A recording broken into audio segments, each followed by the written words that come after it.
Will it be the final stretch of talks between the United States and the Taliban? This is the 9th time they've come together to try to hammer out a deal and end 18 years of fighting in Afghanistan. They are doing this without the participation of the actual Afghan government.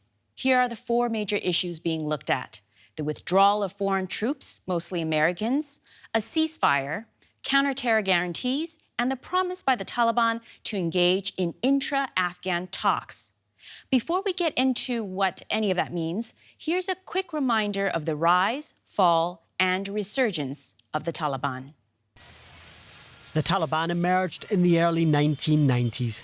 Their aim was to turn Afghanistan into a theocracy and ban foreign influence from the country. In 1996, the Taliban seized control of the capital, Kabul, and began enforcing Sharia law. They forced women to wear burqas, closed girls' schools, television and music were banned. After having been largely ignored by the West for years, the country became the centre of attention in 2001 in the aftermath of the 9/11 terror attacks. At the time, the Taliban kept close ties with Al-Qaeda, the terrorist network behind the attack. The Taliban sheltered its mastermind, Osama bin Laden. I gave Taliban leaders a series of clear and specific demands: close terrorist training camps, hand over leaders of the Al-Qaeda network, and return all foreign nationals, including American citizens unjustly detained in your country. None of these demands were met, and now the Taliban will pay a price. Just weeks after the 9/11 attacks, the United States and its allies invaded Afghanistan.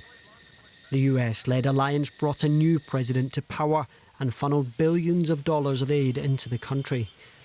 Taliban fighters were forced into hiding, but soon after they regrouped in neighbouring Pakistan and launched an insurgency against the US-backed government and foreign troops. At the height of the Afghanistan mission in 2010, close to 140,000 US and NATO troops were on the ground. The insurgency continued, and 4 years later, most foreign troops had pulled out, leaving just 20,000, mainly US soldiers behind, left to train Afghan forces and for counter-terrorism purposes. Since then, the Taliban have taken back large parts of Afghanistan. Washington's priority is no longer to defeat the Taliban, but to negotiate an end to America's longest war. Joining us is DW's Shamal Shams, who is in Doha, where the talks are taking place. Shamal, for those who don't follow this closely, it seems a little weird that the United States and the Taliban are talking about Afghanistan and the actual Afghan government isn't participating. What's going on? Well, Melissa, we have to understand that what is happening here in Doha is strictly between the Taliban and the US. They are trying to seal a deal. It is a deal about the withdrawal of US troops, the foreign troops from Afghanistan. We have been told here in Doha that if and once the US and the Taliban agree on something, it would lead to an intra-Afghan dialogue, which means the Afghan government, Kabul, would hold talks with the Taliban. The Taliban have been reluctant to talk to the Afghan government. President Ghani of Afghanistan still wants to go ahead with the presidential election. But I want to make it clear that what is happening in Doha is between the US and the Taliban. The Afghan government is not part of it. And this counter-terror guarantee, which the Taliban would pledge to if this deal goes through, it seems like an arsonist pledging to put out a fire. Am I missing something here? Well, the Taliban recently said that they have kind of agreed with the US that they would not target US troops in Afghanistan until the withdrawal, and the US would not attack their fighters. So that is something still pretty vague. I would not say it is like, I would not bring the entire counter-terrorism strategy into it. At the moment, Taliban and the US are trying to minimize the casualties. They don't want to attack each other. Right. And that is something which is going to happen in Doha here. Now, if the deal is done, does that mean peace in Afghanistan? Well, not at all. I mean, there will be a lot of other rounds of talks. The US and the Taliban agree on a deal here. There will be intra-Afghan dialogue. And we do not know what the Taliban want, what the Afghan government wants. Everything is pretty unclear at the moment. But it will be a first step. The US and the Taliban agree here in Doha something that would lead to further negotiations between the Afghan players. And they have to agree on a political setup. Obviously, the US will be backing all those negotiations. The peace, I would say, at the moment, it is no peace deal. And peace is quite far away in Afghanistan. There will be a lot of work to do from all parties to manage peace in Afghanistan. Shamil Shams, thank you.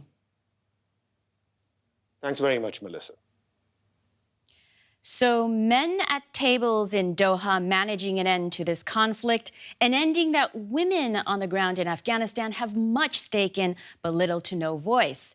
It's been 18 years since the Taliban were in power, time that saw some women gain freedoms not possible under the militants' rule. Professional women are looking at the prospect of peace not with relief, but worry. Zan TV is a glimpse into another Afghanistan. A television station by women, for women. Its very existence an act of revolution in a country emerging from the shadow of the Taliban. Ever since the Islamic fundamentalist group were driven out, women have been discovering new freedoms, even in the face of threats. I will not allow the Taliban to stop me from learning, from working, or from having hope for the future of my country. We will not allow the Taliban to force women again to sit at home as they did during their dark period of power. In the reception, two brightly coloured burqas stand as reminders of that dark past. But while women have made leaps here, lack of a voice at Taliban peace talks has angered some. Nowhere has the enduring dominance of the patriarchy been clearer than in high-level negotiations about the country's future. Women should have been part of the peace negotiations, but there haven't been any talks on women's rights, as far as I know. I work in the media. I appear on TV, and I'm concerned for my future. Because even if peace comes, our future might be in danger. It's a view shared by campaigner Fawzia Kufi. The Taliban tried to assassinate her for speaking out for women's rights. For her, the risks could not be starker.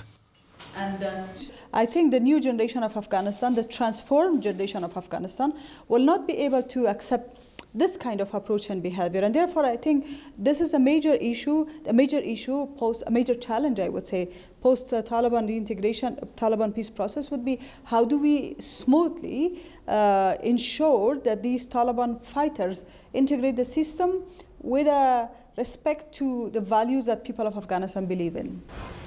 Since the war began here in 2001, women have enjoyed equal rights to men in law, even if society lags behind. An equal say, however, is another matter.